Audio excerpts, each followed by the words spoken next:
looks like it's full on rain today. It's actually been a while. They said it's supposed to rain all week too. I guess we'll see. And with that in mind, what was going on today? This was kind of interesting where it dealt with a story of, I guess, some pilots claiming a drone came within 10 feet of them. But some of the details actually makes you wonder, I guess. This one says a passenger plane came within 10 feet of crashing into a drone in a near miss at 16,000 feet.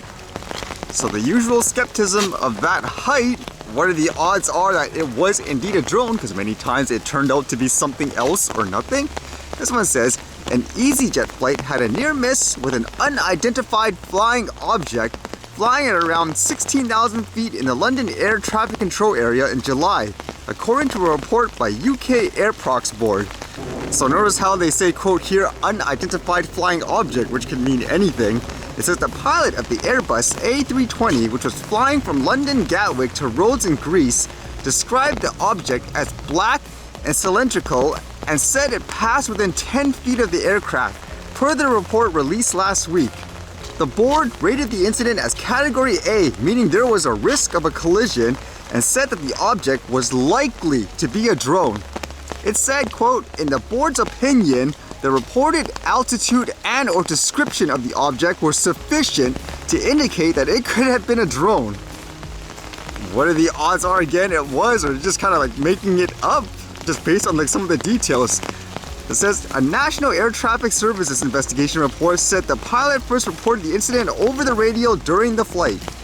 And so here's the other part that's kind of weird. It says, going through FL 160, we very nearly just hit a drone.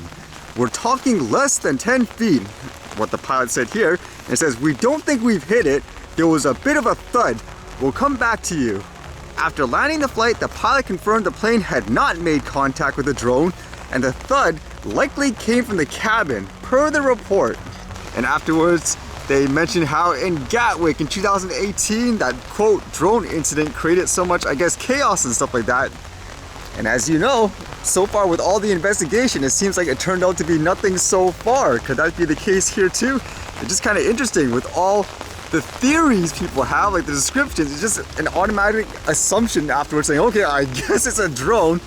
And wouldn't that imply cylindrical, for example? Does that mean like what? It's round or something like that? Wouldn't that be more stereotypical UFO? Just to immediately say, well, I guess it's a quote drone. I don't think that helps anyone in the long term. It just creates more hysteria and stuff like that. Well, maybe it'll help, for example, people who want the hysteria, but ultimately if you want the actual truth and stuff like that, you have to base everything on facts, right? And this was kind of interesting. I was reading this and I was wondering, what's this about? Are we going to start using things like nuclear power? This one says Canada Infrastructure Bank contributing $970 million to fund small modular nuclear reactor in Ontario. The Canada Infrastructure Bank, a federal crown corporation, has made a deal with Ontario Power Generation to provide $970 million to build the country's first small modular reactor. Over 10 years, the deal will fund construction of a 300 megawatt small modular reactor next to the existing 3,500 megawatt Darlington Nuclear Generating Station in Clarington, Ontario. It says today's announcement represents a significant step towards development of a non-emitting electricity grid and a prosperous net zero future, said Natural Resources Minister Jonathan Wilkinson in a media statement.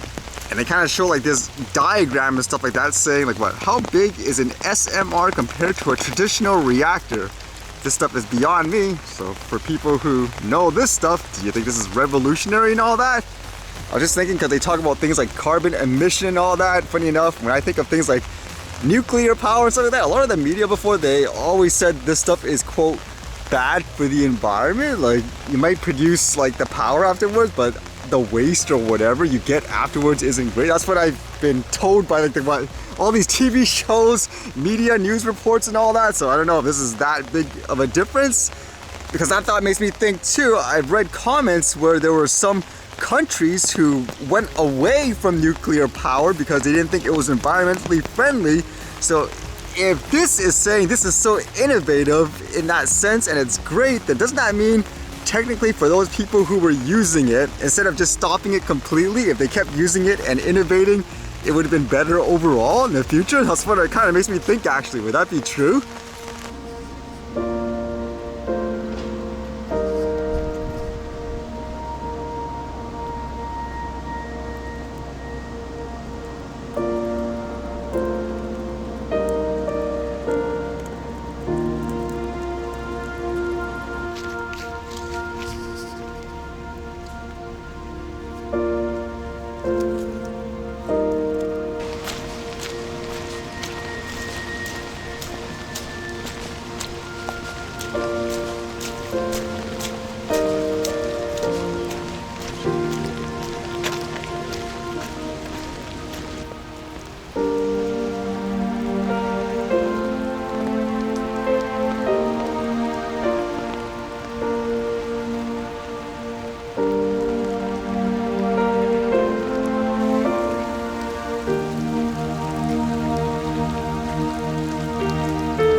Okay, definitely no flying today with all the rain and stuff like that. Again, it's actually been a while. I've been playing around with the archive a little bit too. What can I try today? Just kind of waiting for all my new setup stuff too. I think it'll actually work pretty well just based on what I see. But how about some more tests today?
Alright, see you guys later.